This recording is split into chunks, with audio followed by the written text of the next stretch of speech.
Thank you, Mr. Chairman. It's really great to see all three of you, and you can tell that Michigan deeply cares by the presence here. And we're seeing it in all of our communities.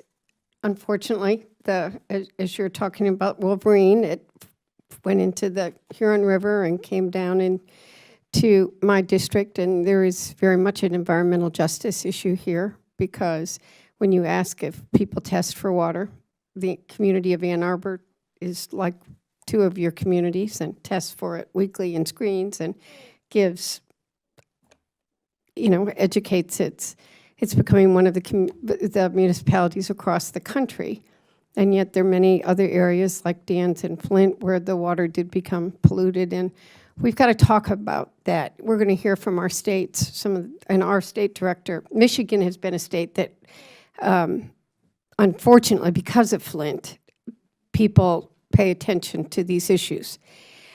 And we've got to find a way that we're going to raise that awareness, and I think not everybody understands it. I mean, the Republican governor, Governor Snyder, before Governor Whitmer, actually appointed a state task force to study the issue, and it was comprised of doctors and engineers from across the country who found that actually, and most people don't realize that the 70.7, or the 70 is only a guideline. It is not a mandatory standard. So we have no national standard.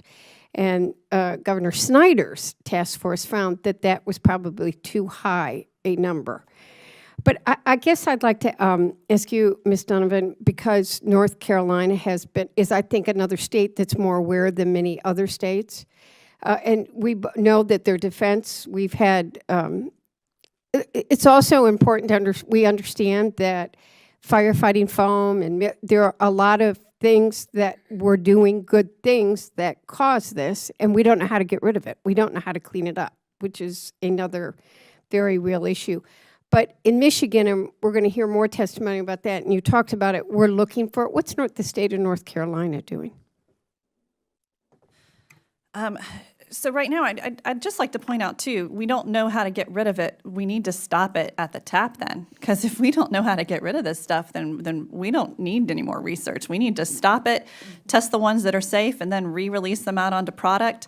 We need to put this on to maybe look at essential uses and really narrow that scope down. But in North Carolina, our state level DEQ is now starting to try and look at the sources, and so it's a little of a back end approach where they're asking all of the wastewater treatment plants along the Cape Fear River to test for PFAS, find out how much is in it, and then identify where their sources are and tell the sources. And then they're going to, the theory is that they'll go and then tell the source how much they can and can't release into the environment. And then again, we get back to the whole thing of why in the world are we allowing these products? I mean, AFFF, we knew for forever was toxic, yet we entered into a military spec and an agreement with the manufacturers to basically lock in that technology, and it stifled innovation, and it stifled the ability for us to find toxic-free alternatives for firefighting foam. We need to stop doing that. We need to stop allowing industry to poison us with products that we don't necessarily need, and put that money into research for things that that can be a little more eco-friendly, humane-friendly too. So maybe all three of you, very quickly, because I'm down to a minute, could talk about how designating PFAS as a hazardous chemical might expedite the cleanup process and hold polluters accountable. Why don't we start with Ms. Winsell and go right down?